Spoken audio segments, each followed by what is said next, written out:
ప్రేమలు.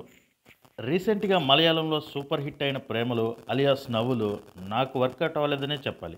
ఎందుకంటే ఈ మూవీకి 'ప్రేమలు'తో పాటు 'నవ్వులు' అని ఎందుకు పెట్టారో నాకు ఇప్పటికీ అర్థం కాట్లేదు. చాలా రోజుల తర్వాత 'నవ్వు కావచ్చు' అని థియేటర్‌లోకి అడుగుపెట్టిన నాకు షాక్ మీద షాకు, దెబ్బ మీద దెబ్బ ఇస్తూనే ఉండింది ఈ 'ప్రేమలు'. అదే నవ్వులు లేని 'ప్రేమలు'. అసలు హీరోయిన్ రియా క్యూట్‌నెస్ వల్లే ఈ మూవీని కంప్లీట్ చేయగలిగానేమో థియేటర్‌లో అనిపించింది. లేకపోతే నా బాధ నా పక్క సీటు వాడికే అర్థమై ఉంటుంది. ఎందుకంటే అందరూ కొన్ని చోట్లన నవ్వగలిగారు. నేను అది కూడా చేయలేకపోయా.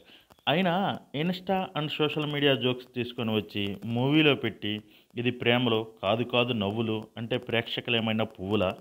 సెకండ్ హాఫ్‌లో క్యారెక్టరిస్టిక్ కామెడీ అని పెట్టారు. అది నిజంగా మన క్యారెక్టర్‌లకి క్యారెక్టరిస్టిక్ కామెడీ కాదు కదా! చిరాకైతే ఖాయం తెప్పిస్తుంది. సెకండ్ 2 సాంగ్స్ అయితే చాలా అంటే చాలా బాగున్నాయి. వినటానికి అండ్ చూడటానికి కూడా. రిమైనింగ్ ఎక్కలేదు. తెలుగు డబ్బింగ్ వల్ల ఏమో! యాక్టర్స్ అందరూ డీసెంట్ పెర్ఫార్మన్సే ఇచ్చారు. My review 2.5 out of 5. ఈ శివరాత్రికి మీరు ఈ మూవీని కొంచెం స్కిప్ చేసి ఇంకో ఏదన్నా మూవీ చూస్తే బాగుండిద్ది. ఎందుకంటే శివరాత్రి జాగారం చేయాలి గదా! ఈ మూవీకి పోతే సరదాగా పడుకోబెడుతుంది. Will meet in next video. Love you for watching. Thank you. Bye.